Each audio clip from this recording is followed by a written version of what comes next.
Hallelujah! Good morning. ಮತ್ತೊಂದು ಶ್ರೇಷ್ಠವಾದ ದಿನವನ್ನು ದೇವರು ನಮಗನುಗ್ರಹಿಸಿದ್ದಾರೆ. ಹಾಗಾಗಿ ಎಲ್ಲರೂ ಸೇರಿ ಬನ್ನಿ, ಕರ್ತನ ವಾಕ್ಯ ಧ್ಯಾನಿಸೋಣ ಬನ್ನಿ, ಆತನ ಸನ್ನಿಧಿಯಲ್ಲಿ ಪ್ರಾರ್ಥನೆ ಮಾಡಿಕೊಳ್ಳೋಣ ಬನ್ನಿ. ಈ ದಿನಕ್ಕಾಗಿ ಬೇಕಾದ ದೇವರ ಕೃಪೆಗಾಗಿ ಬೇಡಿಕೊಳ್ಳೋಣ ಬನ್ನಿ. ಚಿಕ್ಕ ಪ್ರಾರ್ಥನೆಯೊಂದಿಗೆ. ಪರಿಶುದ್ಧ ದೇವರೇ, ನಿಮಗೆ ವಂದನೆಗಳು. ಮತ್ತೊಂದು ದಿನ ನಮಗೆ ಕೊಟ್ಟಿದ್ದೀರಿ. ಈ ದಿನ ಮತ್ತೊಂದು ಸಾರಿ ನಮ್ಮೆಲ್ಲರೊಂದಿಗೆ ಮಾತನಾಡಿರಿ.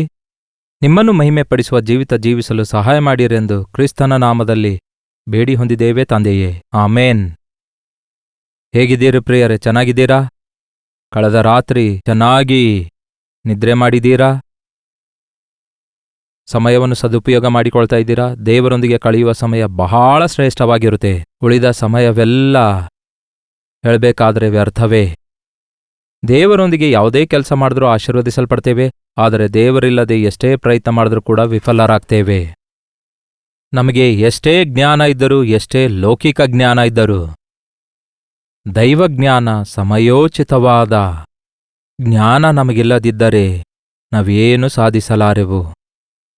ಜ್ಞಾನಿ, ಮಹಾಜ್ಞಾನಿ ಎಂದು ಕರೆಯಲ್ಪಟ್ಟ ಸೊಲೊಮೋನನು ತನ್ನ ಜ್ಞಾನವನ್ನು ಮಿಸ್ಯೂಸ್ ಮಾಡಿದ ನಂತರ ಮತ್ತೆ ಬುದ್ಧಿ ತಂದುಕೊಂಡು ತಾನು ಪ್ರಾಕ್ಟಿಕಲ್ ಆಗಿ ಅನುಭವದಿಂದ ಬರೆದಂತಹ ಪುಸ್ತಕವೇ ಪ್ರಸಂಗಿ ಪುಸ್ತಕ ಆಗಿದೆ. ಅದಕ್ಕೆ ಆ ಪುಸ್ತಕದಲ್ಲಿ ವ್ಯರ್ಥ ವ್ಯರ್ಥ ವ್ಯರ್ಥ ಎಂಬ ಮಾತು ಬಹಳಷ್ಟು ಸಾರಿ ನೋಡುತ್ತೇವೆ. ನನಗೆ ಜ್ಞಾನ ಇದೆ ಎಂದುಕೊಂಡು ಏನೇನೋ ಮಾಡಿದ್ದೇನೆ, ಅದನ್ನು ಕಟ್ಟಿದೆ, ಇದನ್ನು ಕಟ್ಟಿದೆ, ಅದನ್ನು ಮಾಡಿದೆ, ಇದನ್ನು ಮಾಡಿದೆ, ಅದನ್ನು ಸಂಪಾದಿಸಿದೆ, ಇದನ್ನು ಸಂಪಾದಿಸಿದೆ, ಆ ಥಿಯಾಲಜಿ ಓದಿದ್ದೇನೆ, ಈ ಬಯಾಲಜಿ ಓದಿದ್ದೇನೆ, ಈ ಬಾಟನಿ ಓದಿದ್ದೇನೆ, ಈ ಝುವಾಲಜಿ ಓದಿದ್ದೇನೆ, ಈ ಫಿಸಿಕ್ಸ್ ಓದಿದ್ದೇನೆ ಅಂದ್ಕೊಂಡ. ಹೌದು ಪ್ರಿಯರೇ, ಅವನು ಮಹಾಜ್ಞಾನಿ. ವೃಕ್ಷಶಾಸ್ತ್ರ ಅರಿತಿದ್ದ, ವೃಕ್ಷಗಳನ್ನೆಲ್ಲ ತರಿಸಿದ. ಪ್ರಾಣಿಶಾಸ್ತ್ರ ಓದಿದ್ದ, ಎಲ್ಲಾ ತರಹದ ಪ್ರಾಣಿ ತರಿಸಿದ. ಹೀಗೆ ಅನೇಕ ವಿಷಯಗಳಲ್ಲಿ, ವ್ಯಾಪಾರ ಅಂದರೆ ಬಿಸಿನೆಸ್ ಮ್ಯಾಟರ್ನಲ್ಲೂ ಕೂಡ ಅತ್ಯಧಿಕ ಜ್ಞಾನ ಹೊಂದಿದ. ಹಾಗೆಯೇ ಈ ದಿನದ ಮನುಷ್ಯರು ಎಲ್ಲಾ ಜ್ಞಾನ ಹೊಂದ್ಕೊಳ್ತಿದ್ದಾರೆ.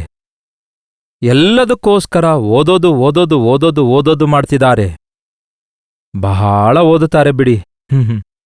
ಒಂದು ಕಾಲದಲ್ಲಿ ಮಕ್ಕಳೇ ಓದುತ್ತಾ ಇದ್ರು. ಈಗ ಮಕ್ಕಳನ್ನು ಹಡೆದಿರುವ ತಾಯಂದಿರೂ ಓದುತ್ತಿದ್ದಾರೆ. ಮಗುವನ್ನು ಹೊತ್ಕೊಂಡು ಬಂದು ನಾಳೆ ಎಕ್ಸಾಮ್ ಇದೆಯಾ ಯಾವ್ರೆ ಪ್ರಾರ್ಥನೆ ಮಾಡಿ ಅಂದಾಗ ನನಗೆ ಆಶ್ಚರ್ಯವೆನಿಸುತ್ತೆ. ಇನ್ನು ಏನೋ ಒಂದು ಉದ್ಯೋಗ ಸಂಪಾದಿಸುವುದಕ್ಕಾಗಿ, ಇನ್ನೂ ಏನೋ ಒಂದು ಹೈಯರ್ ಲೆವೆಲ್ ಹೋಗುವುದಕ್ಕಾಗಿ ಆ ಎಕ್ಸಾಮ್ಸ್ಗಳನ್ನು ಬರೆಯುತ್ತಾರೆ. ದೇವರ ಆಶೀರ್ವಾದ ನಮ್ಮ ಮೇಲಿರುವಾಗ ನಾವು ನಿಜವಾಗ್ಲೂ ಆಶೀರ್ವದಿಸಲ್ಪಡ್ತೇವೆ ಪ್ರಿಯರೇ. ಒಮ್ಮೆ ನೋಡೋಣ ಬನ್ನಿ, ಪ್ರಸಂಗಿ 12ನೇ ಅಧ್ಯಾಯ. ಬೈಬಲ್ ತೆಗೀರಿ, ಪ್ರಸಂಗಿ 12ನೇ ಅಧ್ಯಾಯ. ಅದರಲ್ಲಿ 12ನೇ ವಚನದಿಂದ ಓದುತ್ತೇನೆ ಕೇಳಿ. ಇದಲ್ಲದೆ ಕಂದಾ, ಹಿತೋಪದೇಶವನ್ನು ಕೂಡ ನೀನು ಕೇಳು, ಉಳಿದವುಗಳಲ್ಲಿಯೂ ಎಚ್ಚರದಿಂದಿರು. ಬಹುಗ್ರಂಥಗಳ ರಚನೆಗೆ ಮಿತಿಯೇ ಇಲ್ಲ. ಅತೀ ವ್ಯಾಸಂಗವು ದೇಹಕ್ಕೆ ಏನಾಗಿದೆ ಅಂತೆ? ಆಯಾಸ. ವ್ಯಾಸಂಗ ಮಾಡುವುದು ಆಯಾಸ ಎಂದು ಹೇಳಲಿಲ್ಲ, ಆದರೆ ವಿಸ್ತಾರವಾಗಿ ಅಂದರೆ ಅತಿಯಾಗಿ ವ್ಯಾಸಂಗ ಮಾಡುವುದು ಆಯಾಸ. ಇನ್ನೂ ಹೆಚ್ಚಿನ ಪುಸ್ತಕಗಳನ್ನು ಓದಲೇಬೇಕು. ಇನ್ನೂ ಹೊಸದಾದ ಪುಸ್ತಕಗಳು ಬರುತ್ತಲೇ ಇರ್ತವೆ, ಪ್ರಿಂಟ್ ಆಗುತ್ತಲೇ ಇರ್ತವೆ. ಆ ಪುಸ್ತಕಗಳ ವಿಷಯದಲ್ಲಿ ರಾಶಿ ರಾಶಿ ಪುಸ್ತಕಗಳು ಅನ್ನುತ್ತಾರೆ. ಬಹಳಷ್ಟು ಜನ ಆ ಪುಸ್ತಕಗಳನ್ನು ಓದುತ್ತಲೇ ಇರ್ತಾರೆ. ಆದರೆ ಅವುಗಳಿಗೆ ಬಂದಿಯಾಳುಗಳಾಗಬಾರ್ದು. ಅನವಶ್ಯಕವಾದ ಪುಸ್ತಕಗಳನ್ನು ಓದಬಾರದು. ನೀವು ಓದುವ ಲಿಟರೇಚರ್ ಏನಾಗಿದೆ? ಅದರ ಗ್ರಂಥಕರ್ತರು ಯಾರು? ಅದರ ಸಾರಾಂಶ ಏನು? ಸರಿ, ಹೋಗ್ಲಿ ಬಿಡಿ. ನೀವು ಹೇಳ್ಬೋದು, ಬ್ರದರ್, ಇತ್ತೀಚೆಗೆ ನಾವು ಪುಸ್ತಕವೇ ಓದೋದಿಲ್ಲ, ನಮಗೆ ಎಲ್ಲವೂ ಈ ಸೆಲ್ಫೋನ್ನಲ್ಲಿಯೇ ಇದೆ, ಇಲ್ಲವೇ ಲ್ಯಾಪ್ಟಾಪ್ನಲ್ಲಿಯೇ ಇದೆ. We will go and search in the system. ನಮ್ಗೆ ಯಾವುದೇ ನಾಲೆಡ್ಜ್ ಬೇಕಾದರೂ ಹುಡುಕುತ್ತೇವೆ ಅನ್ನುತ್ತಾರೆ. ಅದರೊಳಗಡೆ ಕೂಡ ಆಳವಾಗಿ ಹುಡುಕುತ್ತಾ ಹುಡುಕುತ್ತಾ ಹುಡುಕುತ್ತಲೇ ಇರುತ್ತಾರೆ. ಒಂದು ಚಿಕ್ಕ ಪಾಯಿಂಟ್ ಕಂಡುಕೊಳ್ಳುವುದಕ್ಕಾಗಿ ಗಂಟೆಗಳವರೆಗೂ ಅದರ ಮುಂದೆ ಕೂತುಕೊಂಡು ಟೈಮ್ ಹಾಳು ಮಾಡಿಕೊಳ್ತಾರೆ. ಹೌದು ಪ್ರಿಯರೇ, ಸೋಷಿಯಲ್ ಮೀಡಿಯಾದಲ್ಲಿ ಅಗಿಯುತ್ತಾ ಇರುವ ಹಾಗೆ ಬರುತ್ತಲೇ ಇರುತ್ತವೆ. ಹೊಸ ಹೊಸ ಇನ್ಫಾರ್ಮೇಷನ್ಸ್ಗಳು ಬರ್ತಿರ್ತವೆ. ನಮಗ್ಯಾಕೆ ಬೇಕು ಅಷ್ಟೊಂದು ಇನ್ಫಾರ್ಮೇಷನ್? ನಮಗ್ಯಾಕೆ ಬೇಕು? ಎಷ್ಟೋ ವಿಷಯ ತಿಳಿದುಕೊಂಡಿದ್ದೇವೆ ಅಂದುಕೊಳ್ತೇವೆ. ಒಬ್ಬನು ಗುಡ್ಡ ಅಗಿದು ಇಲಿ ಹಿಡಿದನಂತೆ. ಅಂದರೆ ಇಲಿ ಹಿಡಿಯಲು ದೊಡ್ಡ ಬೆಟ್ಟವನ್ನೇ ಅಗೆಯಬೇಕು. ಅಯ್ಯೋ, ದೇವರ ಹಿತೋಪದೇಶ ಕೇಳಬೇಕು ಅಂದರೆ ದೇವರ ಮಾತುಗಳು ಎಸೆನ್ಸ್ ಆಗಿವೆ. ಆತನ ಮಾತುಗಳು, ಆತನು ಮಾಡಿರುವ ಬೋಧನೆಗಳು ವಿವರಿಸಿ ಏನಾದರೂ ಬರೆಯಬೇಕಾದರೆ, ಅಂದರೆ ಒಂದು ಪುಸ್ತಕಗಳ ರೂಪದಲ್ಲಿ ಯೇಸುವಿನ ಅದ್ಭುತ ಕಾರ್ಯಗಳನ್ನು ವಿವರಿಸಿ ಬರೆಯೋದಾದರೆ ಈ ಪ್ರಪಂಚವೆಲ್ಲ ಸಾಕಾಗುವುದಿಲ್ಲ ಅಂತೆ. ಅಷ್ಟೊಂದು ದೊಡ್ಡ ಲೈಬ್ರರಿಯೇ ಆಗುತ್ತೆ. ಆತನು ಅವೆಲ್ಲ ವಿವರಿಸಲಿಲ್ಲ, ಅವುಗಳ ಸಾರಾಂಶ ಮಾತ್ರ ಇಟ್ಟಿದ್ದಾರೆ. ಆತನ ಮಾತು, ಆ ಒಂದು ಮಾತು ಸಾಕು. ನಮ್ಮ ಹೃದಯ ತುಂಬಿಕೊಳ್ತದೆ, ನಮ್ಮ ಅವಶ್ಯಕತೆ ತೀರಿ ಹೋಗ್ತವೆ. ದೇವರ ಮಾತುಗಳಿಂದ ತುಂಬಲ್ಪಟ್ಟದ್ದಾಗಿದೆ ಈ ಪರಿಶುದ್ಧ ಸತ್ಯವೇದ. ಈ ಗ್ರಂಥದಲ್ಲಿರುವ ಮಾತುಗಳು ಪುಟಕ್ಕೆ ಹಾಕಲ್ಪಟ್ಟವುಗಳಾಗಿವೆ. ಆ ಮಾತುಗಳನ್ನು ನೀವು ಪವಿತ್ರಾತ್ಮನಿಂದ ಬೆಳಗಿಸಲ್ಪಟ್ಟು ಓದುವುದಾದರೆ ಆ ಸಮಯದಲ್ಲಿ ನಿಮ್ಮ ಮನೋನೇತ್ರಗಳು, ನೀವು ಗಂಟೆಗಳವರೆಗೂ ಅನ್ವೇಷಣೆ ಮಾಡಿರುವ ವಿಷಯಗಳು ಕ್ಷಣಮಾತ್ರದಲ್ಲಿ ದೇವರು ನಿಮಗೆ ಅವಗಾಹನ ಮಾಡಿಸುತ್ತಾರೆ. ಅತಿಯಾದ ವ್ಯಾಸಂಗ ಮಾಡುವಂಥದ್ದು ದೇಹಕ್ಕೆ ಆಯಾಸ. ಹೆಚ್ಚು ಓದಿದವನಿಗೆ ಹುಚ್ಚಿಡಿಯತಂತೆ, ಬ್ರೇನ್ ಹೀಟ್ ಆಗ್ತದಂತೆ. ಹೌದಲ್ಲವೇ? ಏನೇನೋ ಓದುತ್ತಾರೆ. ಅಷ್ಟಕ್ಕೂ ಏನು ಓದುತ್ತಾರೆ? ಯಾಕೆ ಪುಸ್ತಕ ಓದುತ್ತಾರೆ? ಯಾಕೆ they need knowledge about everything? ಎಲ್ಲಾ ವಿಷಯಗಳಲ್ಲಿ ಅನ್ವೇಷಣೆ ಮಾಡಿ ನಾನು ಬಹಳಷ್ಟು ತಿಳಿದುಕೊಂಡಿದ್ದೇನೆ, ಹೆಚ್ಚು ತಿಳ್ಕೊಂಡಿದ್ದೇನೆ, ಡೀಪ್ ಆಗಿ ತಿಳ್ಕೊಂಡಿದ್ದೇನೆ ಎಂದು ಹೇಳಿಕೊಳ್ಳುವಂಥದ್ದು ಯಾತಕ್ಕಾಗಿ? ಕೇವಲ ವಾದಿಸುವುದಕ್ಕೋಸ್ಕರ, ಕೇವಲ ನಾನೊಬ್ಬ ದೊಡ್ಡ ವ್ಯಕ್ತಿ ಎಂದು ಹೇಳಿಕೊಳ್ಳುವುದಕ್ಕೋಸ್ಕರ. ಈ ದಿನ ಕ್ರೈಸ್ತಿಯ ಬೋಧಕರು ಕೂಡ ಹಾಗೆ ಮಾಡ್ತಿದ್ದಾರೆ. ಬೋಧನೆಗಳು ಕೂಡ ಹಾಗೆಯೇ ಇರ್ತಿವೆ. ಆ ಬೋಧನೆಯಲ್ಲಿ ಏನೇನೋ ಮರ್ಮಗಳನ್ನು ಹೇಳ್ತೇವೆ, ಏನೇನೋ ಸತ್ಯ ಹೇಳ್ತೇವೆ ಎಂಬುದಾಗಿ ಅನಾವಶ್ಯಕವಾಗಿ ಬೀಟಿಂಗ್ ಅರೌಂಡ್ ದ ಬುಷ್ ಎನ್ನುವಂತೆ ಒಂದು ಮುಖ್ಯವಾದ ವಿಷಯ ಹೇಳುವುದಕ್ಕಾಗಿ ಎಲ್ಲೆಲ್ಲೋ ತಿರುಗಿ ಹೋಗಬೇಕಾದಂತಹ ಒಂದು ಅವಶ್ಯಕತೆ ಇಲ್ವಲ್ಲ. ಇದು ಆ ಕಾಲದಲ್ಲೇ ಇತ್ತು. ಅದಕ್ಕೆ ಪೌಲನು ತೀತನಿಗೆ ಹೇಳ್ತಾನೆ. ಒಮ್ಮೆ ನೋಡಿರಿ, ತೀತನ ಪತ್ರಿಕೆ, ಪೌಲನು ತೀತನಿಗೆ ಬರೆದ ಪತ್ರಿಕೆ, ತೀತನಿಗೆ ಬರೆದ ಪತ್ರಿಕೆ 3ನೇ ಅಧ್ಯಾಯ 9ನೇ ವಚನ. ಆದರೆ ಬುದ್ಧಿಯಿಲ್ಲದ ವಿತರ್ಕಗಳಿಗೂ ವಂಶಾವಳಿಗಳಿಗೂ ಜಗಳಗಳಿಗೂ ಧರ್ಮಶಾಸ್ತ್ರದ ವಿಷಯವಾದ ವಾಗ್ದಾಳಿಗಳಿಗೂ ದೂರವಾಗಿರೋ ಅವು ನಿಷ್ಪ್ರಯೋಜನವೂ ವ್ಯರ್ಥವೂ ಆಗಿವೆ. ಏನಂತೆ? ಬುದ್ಧಿಯಿಲ್ಲದ ವಿತರ್ಕಗಳು ಅಂದರೆ debates. Why do you want a debate when the essence is there? Debate ಮಾಡುವವರನ್ನು ಗಮನಿಸುತ್ತಾ ಇರ್ತೇನೆ ಕೆಲವೊಂದು ಸಾರಿ. ಕೊನೆಗೆ ಆ ಡಿಬೇಟ್ನಲ್ಲಿ ಸಾರಾಂಶ ಏನು ಬರಲ್ಲ ಪ್ರಿಯರೇ. ಅವರು ಒಂದು ಮಾತು ಹೇಳ್ತಾರೆ, ಇವರಿನ್ನೊಂದು ಮಾತು ಹೇಳ್ತಾರೆ. ಹೋಗ್ಲಿ ನೀವೇನಂತೀರಿ ಅಂತ ನಮಗೂ ಕೇಳ್ತಾರೆ. ಇದಕ್ಕೆ ಅನವಶ್ಯಕವಾದ ವಾದ ಯಾಕೆ ಬೇಕು? ವಿವೇಕಕ್ಕೆ ಸಂಬಂಧಪಟ್ಟವುಗಳನ್ನು, ನಿಮಗೆ ಬೇಕಾದವುಗಳನ್ನು ಒಂದು ವೇಳೆ ನೀವು ಕರ್ತನ ವಾಕ್ಯ ಕೇಳುವುದಾದರೆ ಮತ್ತು ದೇವರ ಮಾತುಗಳು ನಿಮ್ಮ ಮನಸ್ಸಲ್ಲಿರೋದಾದರೆ, you know what is truth and what is not. ಯಾವ್ಯಾವು ನೀಚವಾದವುಗಳು, ಯಾವ್ಯಾವು ಘನವಾದವುಗಳು ಎಂದು ನೀವು ಗುರುತಿಸುವಂಥವರಾಗಿರೋದಾದರೆ ಸ್ಥಿರವಾಗಿರ್ತೀರಿ. ದೇವರ ಜ್ಞಾನಕ್ಕಾಗಿ ನೀವು ಬೇಡಿಕೊಳ್ಳೋದಾದರೆ ಮೋಸ ಹೋಗಬೇಡಿರಿ. No need to debate. ತರ್ಕಿಸುವ ಅಗತ್ಯವಿಲ್ಲ, ವಾದಿಸುವಂತಹ ಅಗತ್ಯವಿಲ್ಲ, ನಿರೂಪಿಸಬೇಕಾದ ಅಗತ್ಯವಿಲ್ಲ ಪ್ರಿಯರೇ. ನಂಬಿಕೆ ನಿರೂಪಣೆ ಕೇಳಲ್ಲ. ನಿರೂಪಣೆ ಕೇಳುವವನು ವಿಶ್ವಾಸಿಯೇ ಅಲ್ಲ. ಬುದ್ಧಿಯಿಲ್ಲದ ವಿತರ್ಕಗಳಿಗೂ ವಂಶಾವಳಿಗಳಿಗೂ ದೂರಾಗಿರಬೇಕು. ಇವೇ ಬೈಬಲ್ನಲ್ಲಿಯೂ ವಂಶಾವಳಿಗಳು. ಕೆಲವನ್ನು ದೃಢಪಡಿಸುವುದಕ್ಕಾಗಿ ನಾವು ಅವುಗಳನ್ನು ಉಪಯೋಗಿಸ್ತೇವೆ. ಆದರೆ ಅವುಗಳನ್ನೇ ರಬ್ಬರ್ ಹಿಡ್ಕೊಂಡು ಎಳೆದಂತೆ ಸುಮ್ಮನೆ ಎಳೆಯುವ ಅವಶ್ಯಕತೆ ಇಲ್ವಲ್ಲ. ರಬ್ಬರ್ ಬ್ಯಾಂಡ್ ಇರುತ್ತೆ ಅಲ್ಲವೇ? ಅದನ್ನು ಎಷ್ಟು ಎಳೆಯುತ್ತೇವೋ ಅಷ್ಟಾಗ್ಲ ಆಗುತ್ತೆ. ಮತ್ತೆ ಬಿಟ್ರೆ ಎಷ್ಟಿತ್ತೋ ಅಷ್ಟೇ ಇರುತ್ತೆ. ಒಂದು ಚಿಕ್ಕ ವಿಷಯಕ್ಕಾಗಿ ಅನವಶ್ಯಕವಾಗಿ ನಮ್ಮ ಸಮಯವನ್ನು, ನಮ್ಮ ಸಾಮರ್ಥ್ಯವನ್ನು ಹಾಗೂ ಅನವಶ್ಯಕವಾಗಿ ನಮ್ಮ ಮನಸ್ಸನ್ನು ಹಾಳು ಮಾಡಿಕೊಳ್ಳುವಂಥದ್ದು ಅವಶ್ಯಕತೆ ಇಲ್ಲ. ವಾಕ್ಯ ಏನಂತ ಹೇಳುತ್ತೆ?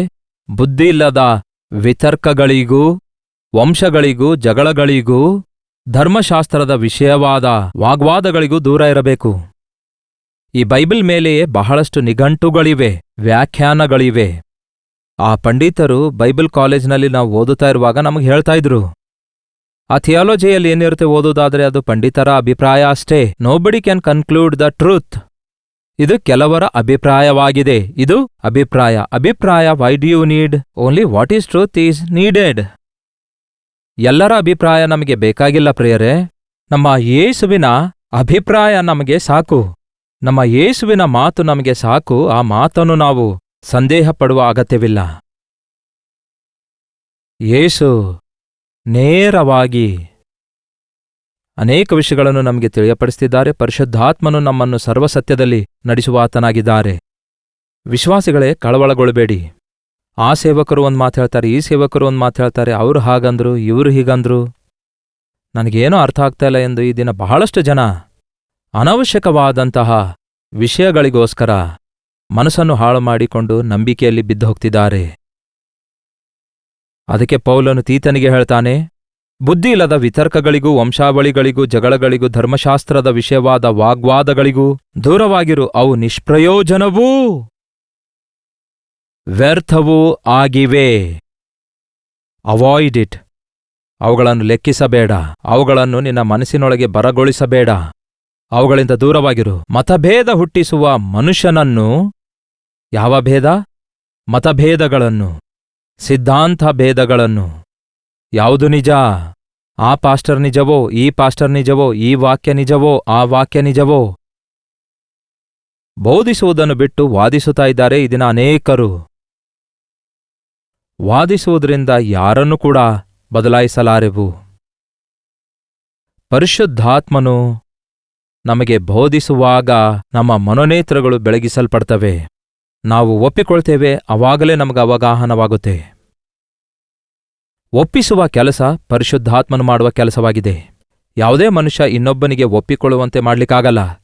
ಯಾವುದೇ ಮನುಷ್ಯ ಮತ್ತೊಬ್ಬ ಮನುಷ್ಯನಿಗೆ ಮಾರ್ಪಡಿಸಲಿಕ್ಕಾಗಲ್ಲ. ಹಾಗಾದರೆ ಪರಿಶುದ್ಧಾತ್ಮನು ನಮಗೆ ಬೇಕಾಗಿಲ್ಲ. ಕರ್ತನಾದ ಯೇಸು ಈ ಲೋಕಕ್ಕೆ ಬರಬೇಕಾಗಿರಲಿಲ್ಲ. ಹೃದಯಗಳನ್ನು ಮಾರ್ಪಡಿಸಬಲ್ಲಾತನು, ಮೂರ್ಖರ ಹೃದಯಗಳನ್ನು ತೆರೆಯಬಲ್ಲಾತನು. ಇಹಲೋಕ ದೇವರುಗಳು ಉಂಟು ಮಾಡಿರುವಂತಹ ಕುರುಡುತನದಿಂದ ನಮ್ಮ ಮನೋನೇತ್ರಗಳನ್ನು ಬೆಳಗಿಸುವಾತನು ನಮ್ಮ ಕರ್ತನಾದ ಯೇಸು ಆಗಿದ್ದಾರೆ, ಹಾಗೂ ನಮಗನುಗ್ರಹಿಸಲ್ಪಟ್ಟ ಪರಿಶುದ್ಧಾತ್ಮನಾಗಿದ್ದಾರೆ. ಪ್ರಕೃತ ಮನುಷ್ಯನಿಗೆ ದೇವರ ಕಾರ್ಯಗಳು ಅರ್ಥ ಆಗುವುದಿಲ್ಲ. ಅವು ಅವನಿಗೆ ಹುಚ್ಚಾಗಿರುತ್ತವೆ. ನಂಬಿಕೆಗೆ ಸಂಬಂಧಪಟ್ಟ ಕಾರ್ಯಗಳನ್ನು ನಿರೂಪಿಸುವುದಕ್ಕಾಗಿ ಅದರ ಕ್ರಿಯೆ ನಾವು ನೋಡಬೇಕೇ ಹೊರತು ಅವುಗಳ ಎಕ್ಸ್ಪ್ಲನೇಷನ್ ನಮಗೆ ಅಗತ್ಯವಿಲ್ಲ. ನಂಬುವುದು ನಿಮ್ಮಿಂದ ಆಗೋದಾದ್ರೆ ನಂಬುವವನಿಂದ ಸಮಸ್ತವೂ ಸಾಧ್ಯ ಎಂದು ವಾಕ್ಯ ಹೇಳುತ್ತೆ. ಯೇಸುವನ್ನು ನಂಬಿರಿ, ದೇವರ ವಾಕ್ಯವನ್ನು ನಂಬಿರಿ. ಆ ವಾಕ್ಯದಲ್ಲಿ ಅದ್ಭುತಗಳನ್ನು ನಾವು ನೋಡಬಲ್ಲೆವು. Put it into implement. ಹೃದಯಕ್ಕೆ ಅನ್ವಯಿಸಿಕೊಂಡು ನೋಡಿ. ನೀವು ನಂಬಿಕೆಯಿಂದ ಪ್ರಾರ್ಥಿಸಿ ನೋಡಿರಿ, ಅವುಗಳ ನೆರವೇರುವಿಕೆ ನೋಡುವವರಾಗಿರ್ತೀರಿ. ಮತಭೇದ ಹುಟ್ಟಿಸುವ ಮನುಷ್ಯನನ್ನು 2 ಸಾರಿ ಬುದ್ಧಿ ಹೇಳಿದ ಮೇಲೆ ಏನಂತೆ? ಅಂಥವನನ್ನು ಬಿಟ್ಟು ಬಿಡು. ಸುಮ್ಮನೆ ಡಿಬೇಟ್ ಇಟ್ಕೊಳ್ಬಾರ್ದು, ಆರ್ಗ್ಯುಮೆಂಟ್ ಇಟ್ಕೊಳ್ಬಾರ್ದು, ವಾದಗಳಿಟ್ಕೊಳ್ಬಾರ್ದು. ಇಲ್ಲ, ಇದೇ ಸತ್ಯ ಅಂತ ಹೇಳ್ಬಿಟ್ಟು ಸುಮ್ನಿರಿ, ಇನ್ನು ಬಿಟ್ಬಿಡ್ರಿ. ನಾನೇ ಗೆಲ್ಲಬೇಕು, ಅವನು ಗೆಲ್ಲಬಾರ್ದು ಅಂದುಕೊಳ್ಳುವಂಥದ್ದು ಮೂರ್ಖತ್ವ. ಮೂರ್ಖನೊಂದಿಗೆ ಮಾತಾಡುವವನು ಕೂಡ ಮೂರ್ಖನೇ ಅಂತೆ. ಅದಕ್ಕೆ ಮೂರ್ಖನಿಗೆ ಪ್ರತ್ಯುತ್ತರ ಕೊಡಬಾರದು. ಅದೇ ಸಮಯದಲ್ಲಿ ಮೂರ್ಖನಿಗೆ ನಾವು ನಿಜ ಹೇಳದಿದ್ದರೆ, ಸತ್ಯ ಹೇಳದಿದ್ದರೆ ತಾನೇ ಮಹಾ ದೊಡ್ಡ ಜ್ಞಾನಿ ಅಂದುಕೊಳ್ತಾನೆ. ಅದಕ್ಕೆ ಮೂರ್ಖನಿಗೆ ದೇವರ ಮಾತುಗಳಲ್ಲಿರುವ ಜ್ಞಾನವನ್ನು 1-2 ನುಡಿಗಳಲ್ಲಿ 1-2 ಸಾರಿ ಹೇಳ್ಬಿಟ್ಟು ಬಿಟ್ಟುಬಿಡಬೇಕು. ಅವನು ಗ್ರಹಿಸಿಕೊಳ್ಳದಿದ್ದರೆ, ಅಂಗೀಕರಿಸದಿದ್ದರೆ ಬಿಟ್ಟುಬಿಡಬೇಕು. ಅದೇ ಯೇಸು ಕಲಿಸುವ ಪಾಠ ಆಗಿದೆ. ಯಾವಾಗ ನೋಡಿದ್ರೂ ಕೂಡ ಏನೋ ಹೊಸದನ್ನು ಅನ್ವೇಷಣೆ ಮಾಡಬೇಕನ್ನುವಂಥದ್ದು ಏನೂ ಇಲ್ಲ ಪ್ರಿಯರೇ. ನೂತನವಾಗಿರುವಂಥದ್ದು ಏನೂ ಇಲ್ಲ. ಎಲ್ಲವನ್ನೂ ದೇವರು ಆ ಕಾಲದಲ್ಲೇ ಮಾಡಿದ್ದಾರೆ. ಆದಿಯಲ್ಲಿ ದೇವರು ಉಂಟು ಮಾಡಿರುವ ಸಕಲ ಸೃಷ್ಟಿ ಈ ದಿನದವರೆಗೂ ಹಾಗೆಯೇ ಇದೆ. ಅದರೊಳಗಡೆ ಯಾವುದು ಸೇರಿಸಲಿಕ್ಕಾಗಲ್ಲ, ಯಾವುದೊಂದನ್ನು ತೆಗೀಲಿಕ್ಕಾಗಲ್ಲ. ಸೂರ್ಯ ಏನಾದರೂ ಹಳೆಯವನಾಗಿದ್ದಾನೋ, ಬ್ಯಾಟ್ರಿ ಡೌನ್ ಆದ್ರೆ ಯಾವ ರೀತಿ ನಮಗೆ ಬೆಳಕು ಕೊಡಲಾರದೆ ನಮಗೇನಾದ್ರೂ ಬೆಳಕು ಸಿಗ್ತಾ ಇಲ್ಲವೋ? ಚಂದ್ರನು ವೀಕ್ ಆಗಿ ಡಿಸಿಲ್ ಆಗಿರುವ ಗಾಡಿಯ ಹಾಗೆ 24 ಗಂಟೆಗಳ ಬದಲಾಗಿ ಏನಾದರೂ 12 ಗಂಟೆ ಮಾತ್ರ ಕಾಣಿಸಿಕೊಳ್ತಿದ್ದಾನೋ? ದೇವರುಂಟು ಮಾಡಿರೋದೆಲ್ಲ ಇಟ್ಸ್ ಗುಡ್, ಒಳ್ಳೇದೇ ಆಗಿತ್ತು ಪ್ರಿಯರೇ. ಮನುಷ್ಯನು ಈಗ ಅವುಗಳನ್ನು ಕಂಡುಕೊಳ್ತಿದ್ದಾನೆ. ಮೇಲಿಂದ ನಾನೇ ಕಂಡುಹಿಡಿದಿದ್ದೇನೆ ಎಂಬುದಾಗಿ ಜಂಬ ಕೊಚ್ಚಿಕೊಳ್ಳುತ್ತಾನೆ. ಯೋಬನ ಪುಸ್ತಕ ಓದುವಾಗ ನಮಗೆ ಅರ್ಥ ಆಗುತ್ತೆ. ಯೋಬನ ಸ್ನೇಹಿತರು ಅವನೊಂದಿಗೆ ಆರ್ಗ್ಯುಮೆಂಟ್ ಮಾಡುತ್ತಿರುವಾಗ ನಮಗೊತ್ತಾಗುತ್ತೆ, ಯೋಬನಿಗೆ ಆದರಣೆ ಕೊಡಲು ಹೋಗ್ತಾರೆ, ಆದರೆ ಅವನಿಗೆ ಬಾಧೆ ಉಂಟು ಮಾಡ್ತಾರೆ. ಒಂದು ಸಮಯ ಬರೋಷ್ಟೊತ್ತಿಗೆ ಯೋಬನೇ ತನ್ನ ಸ್ನೇಹಿತರಿಗೋಸ್ಕರ ಪ್ರಾರ್ಥಿಸಬೇಕಾದ ಸ್ಥಿತಿ ಬಂತು. ಬೇರೆಯವರು ನಿಮ್ಮನ್ನು ಆಧರಿಸಬೇಕೆಂದು ಬಯಸಬೇಡಿರಿ.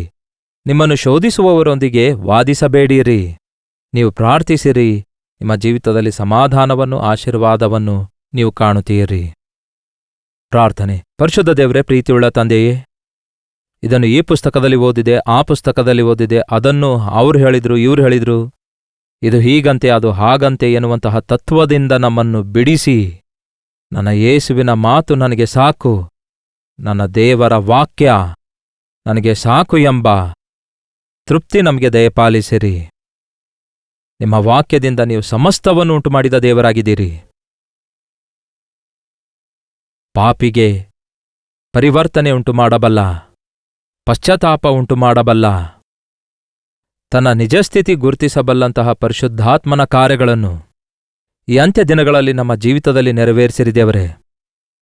ನಮ್ಮ ಸ್ಥಿತಿಯಂಥದೆಂದು ಅರಿತುಕೊಳ್ಳಲು ನಿಮ್ಮ ವಾಕ್ಯ ನಾವು ಧ್ಯಾನಿಸಬೇಕು ಎಂಬ ಆಸೆ ನಮ್ಮಲ್ಲಿರಬೇಕೆ ಹೊರತು ವಾದಿಸಿ ತರ್ಕಿಸುವುದಕ್ಕಾಗಿರಬಾರದು. ಸ್ವೀಕರಿಸುವುದಕ್ಕಾಗಿಯೂ, ದೇವರ ವಾಕ್ಯ ಅಂಗೀಕರಿಸುವುದಕ್ಕಾಗಿಯೂ, ಅದನ್ನು ನಂಬುವುದಕ್ಕಾಗಿಯೂ, ಆನಂತರ ಅದ್ಭುತ ನೋಡುವುದಕ್ಕಾಗಿಯೂ, ನಿಮ್ಮ ವಾಕ್ಯ ಪಠಿಸಿ ಧ್ಯಾನಿಸುವುದಕ್ಕಾಗಿ, ನಿಮ್ಮ ಮಾತೊಂದೇ ನಮಗೆ ಸಾಕು ಎಂಬ ತೃಪ್ತಿಯುಳ್ಳವರಾಗಿ, ಮನುಷ್ಯರ ಮಾತುಗಳಿಗೆ ಕುಗ್ಗಿ ಹೋಗದಂತೆ, ಮನುಷ್ಯರ ಸಿದ್ಧಾಂತಗಳಿಗೆ ಕುಗ್ಗಿ ಹೋಗದಂತೆ, ಮನುಷ್ಯರ ವಾದದೊಳಗೆ ಬಿದ್ದು ಕೊಚ್ಕೊಂಡು ಹೋಗದಂತೆ, ನಿಮ್ಮ ವಾಕ್ಯ ಹಿಡಿದುಕೊಂಡು ನಿಮ್ಮ ಸಾಕ್ಷಿಗಳಾಗಿ ಬದುಕಲು ನಮ್ಮಲ್ಲಿ ಪ್ರತಿಯೊಬ್ಬರಿಗೂ ಸಹಾಯ ಮಾಡಿರಿ ಎಂದು ಕ್ರಿಸ್ತನ ನಾಮದಲ್ಲಿ ಬೇಡುತ್ತೇನೆ ತಂದೆಯೇ, ಆಮೇನ್. ತಂದೆಯಾದ ದೇವರ ಪ್ರೀತಿಯೂ, ಮಗನಾಗಿರುವ ಕ್ರಿಸ್ತನ ಕೃಪೆಯೂ, ಆದರಣೆಕರ್ತನಾದ ಪವಿತ್ರಾತ್ಮನ ಸಹವಾಸವು ಕೂಡಿ ಬಂದಿರುವ ನಮ್ಮೆಲ್ಲರ ಸಂಗಡ ಇಂದಿಗೂ ಸದಾಕಾಲಕ್ಕೂ ನೆಲೆಯಾಗಿರಲಿ. ಆಮೇನ್. ದೇವರಿಗೆ ಸ್ತೋತ್ರ. ನಿಮ್ಮ ಪ್ರಾರ್ಥನಾ ಮನವಿಗಳನ್ನು 8939731313 ನಂಬರ್ಗೆ ಒಂದು ಟೆಕ್ಸ್ಟ್ ಇಲ್ಲವೇ ವಾಯ್ಸ್ ಮೆಸೇಜ್ ಮುಖಾಂತರ ಕಳಿಸಿಕೊಡಿರಿ. ನೀವು ಇತರ ದೇಶದಿಂದಲೂ ವೀಕ್ಷಿಸುವುದಾದರೆ ಇದೇ ನಂಬರಿಗೆ ನಿಮ್ಮ ಮನವಿ ಕಳಿಸಿಕೊಡಿರಿ. ನಿಮಗಾಗಿ ಪ್ರಾರ್ಥಿಸ್ತಿದ್ದೇವೆ, ನೀವು ಕೂಡ ಪ್ರಾರ್ಥಿಸಿರಿ. ನಿಮ್ಗೆ ಯಾವುದೇ ಸಂದೇಹ ಇದ್ರೂ ಕೂಡ, ನಿಮ್ಗೆ ಯಾವುದೇ ಸಮಸ್ಯೆ ಇದ್ರೂ ಕೂಡ ದೇವರ ಮುಂದೆ ಪ್ರಾರ್ಥಿಸಿರಿ. ದೇವರು ಖಂಡಿತವಾಗಿಯೂ ನಿಮಗೆ ಉತ್ತರ ಕೊಡ್ತಾರೆ. ದೇವರು ನಿಮಗೆ ಉತ್ತರ ಕೊಡಬೇಕು ಎಂದು ನಮಗೂ ಕೂಡ ಕೇಳಿಕೊಳ್ಳುವುದಾದರೆ ನಿಮ್ಮ ಪಕ್ಷದಲ್ಲಿದ್ದುಕೊಂಡು ಪ್ರಾರ್ಥಿಸಲು ನಾವು ಸಿದ್ಧರಾಗಿದ್ದೇವೆ. ಒಂದು ವೇಳೆ ದೇವರು ಆ ವಿಷಯದಲ್ಲಿ ಏನಾದರೂ ನಮಗೆ ಬಯಲ್ಪಡಿಸಿದರೆ ನಿಮಗೂ ಕೂಡ ಹೇಳಲು ಸಿದ್ಧರಾಗಿದ್ದೇವೆ. ದೇವರು ಯಾವಾಗಲೂ ತನ್ನ ಮಾತಿನಿಂದಲೇ ನಮ್ಮೊಂದಿಗೆ ಮಾತಾಡ್ತಾರೆ. ಅದಕ್ಕೆ ಆತನ ಮಾತು ಮಾರ್ಪಡದ ಮಾತಾಗಿದೆ, ನಮ್ಮ ಹೃದಯಗಳನ್ನು ಕದಲಿಸುವಂಥದ್ದಾಗಿದೆ, ನಮ್ಮ ಅವಶ್ಯಕತೆ ತೀರಿಸುವಂಥದ್ದಾಗಿದೆ. Doctor Jaipal Kannada YouTube channel subscribe ಮಾಡಿಕೊಂಡಿದ್ದೀರಾ? ಲೈಕ್ ಮಾಡುವಂಥದ್ದು, ಶೇರ್ ಮಾಡುವಂಥದ್ದನ್ನು ಮರೆಯಬೇಡಿ. ಪ್ರತಿದಿನ ಅನುದಿನದ ಧ್ಯಾನ ಬೆಳಿಗ್ಗೆ 7 ಗಂಟೆಗೆ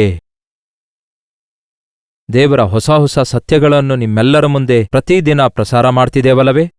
ನಿಮಗೋಸ್ಕರವೇ ಕನ್ನಡದಲ್ಲಿಯೂ ಸಹ ಈ ಅನುದಿನದ ಧ್ಯಾನ ಪ್ರತಿದಿನ ಪ್ರಸಾರ ಮಾಡ್ತಿದ್ದೇವೆ. ನೀವು ಕೂಡ ವೀಕ್ಷಿಸಿರಿ. ಅನೇಕರು ಆಶೀರ್ವಾದ ಹೊಂದಿಕೊಳ್ಳುವಂತೆ ಇತರರಿಗೂ ಕೂಡ ಶೇರ್ ಮಾಡಿರಿ ಹಾಗೂ ದೈವಾಶೀರ್ವಾದಗಳನ್ನು ಹೊಂದಿಕೊಳ್ಳಿರಿ. ಕರ್ತನ ಚಿತ್ತವಿರುವುದಾದರೆ ಮತ್ತೆ ನಾಳೆ ಇದೇ ಅನುದಿನದ ಧ್ಯಾನ ಎಂಬ ಕಾರ್ಯಕ್ರಮದಲ್ಲಿ ಮತ್ತೆ ಭೇಟಿಯಾಗೋಣ. ಅಲ್ಲಿವರೆಗೂ ದೇವರ ಮಹಾಕೃಪೆ ನಿಮ್ಮೆಲ್ಲರೊಂದಿಗಿರಲಿ.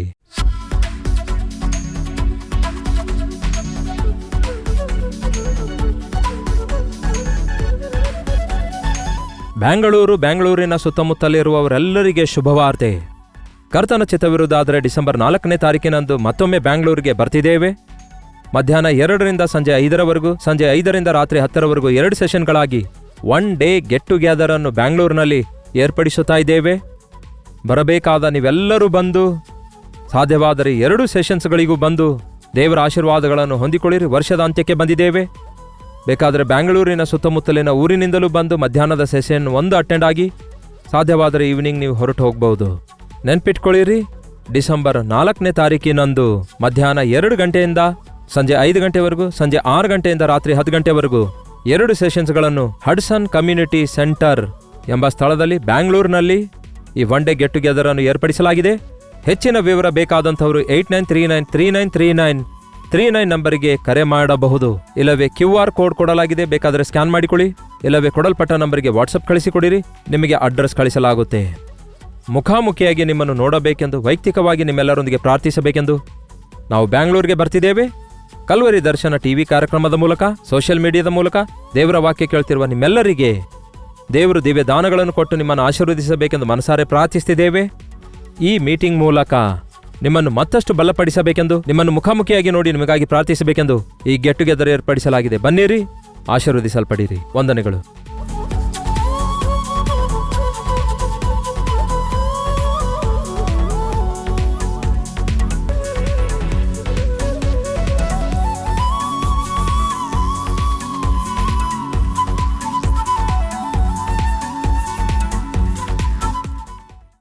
ಮುಂಬೈ ಸುತ್ತಮುತ್ತಲಿರುವವರೆಲ್ಲರಿಗೂ ಶುಭವಾರ್ತೆ. ಮತ್ತೊಂದು ಸಾರಿ ಡಿಸೆಂಬರ್ 10ನೇ ತಾರೀಕಿನಂದು ಒಂದು ವಿಶೇಷವಾದ ಪಾಸ್ಟರ್ಸ್ ಕ್ರಿಸ್ಮಸ್ ಮೀಟಿಂಗ್ನಲ್ಲಿ ವಾಕ್ಯ ಸಾರುವುದಕ್ಕಾಗಿ ಮುಂಬೈಗೆ ಬರ್ತಿದ್ದೇನೆ. ಎಲ್ಲರನ್ನು ಆಹ್ವಾನಿಸುತ್ತೇನೆ. ಯಾರು ಬೇಕಾದರೂ ಬರ್ಬೋದು. ಸಾಯಂಕಾಲ 6 ಗಂಟೆಯಿಂದ ರಾತ್ರಿ 10 ಗಂಟೆವರೆಗೂ ಮುಂಬೈನಲ್ಲಿನ ಮಾರ್ನಿಂಗ್ ಸ್ಟಾರ್ ಇಂಗ್ಲಿಷ್ ಸ್ಕೂಲ್ನಲ್ಲಿ ಧಾರಾವಿಯಲ್ಲಿ ನಡೆಯುವ ಈ ವಿಶೇಷವಾದ ಕ್ರಿಸ್ಮಸ್ ಮೀಟಿಂಗಿಗೆ ನಿಮ್ಮೆಲ್ಲರನ್ನು ಆಹ್ವಾನಿಸುತ್ತೇನೆ. ಬನ್ನಿರಿ, ನಮ್ಮ ಯೇಸುವಿನ ಜನನವನ್ನು ಜ್ಞಾಪಕ ಮಾಡಿಕೊಂಡು ಆತನಲ್ಲಿ ಆನಂದಿಸೋಣ. ಈ ವಿಷಯದಲ್ಲಿ ಹೆಚ್ಚಿನ ವಿವರ ಬೇಕಾದರೆ ಕೆಳಗೆ ಕೊಡಲ್ಪಟ್ಟ ನಂಬರ್ಗಳಿಗೆ ಕರೆ ಮಾಡಿರಿ, ಇಲ್ಲವೇ ಪಕ್ಕದಲ್ಲಿದ್ದ QR ಕೋಡ್ ಅನ್ನು ಸ್ಕ್ಯಾನ್ ಮಾಡಿರಿ.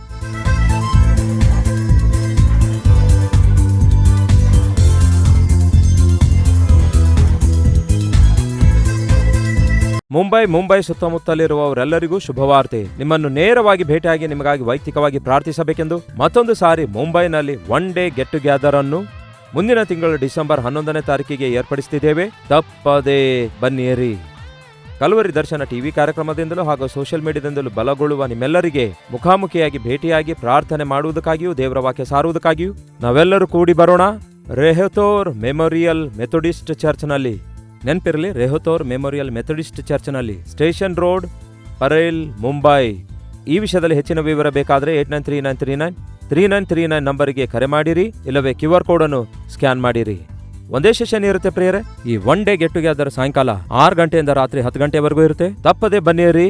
ದೈವ ಆಶೀರ್ವಾದ ಹೊಂದಿಕೊಳ್ಳಿರಿ.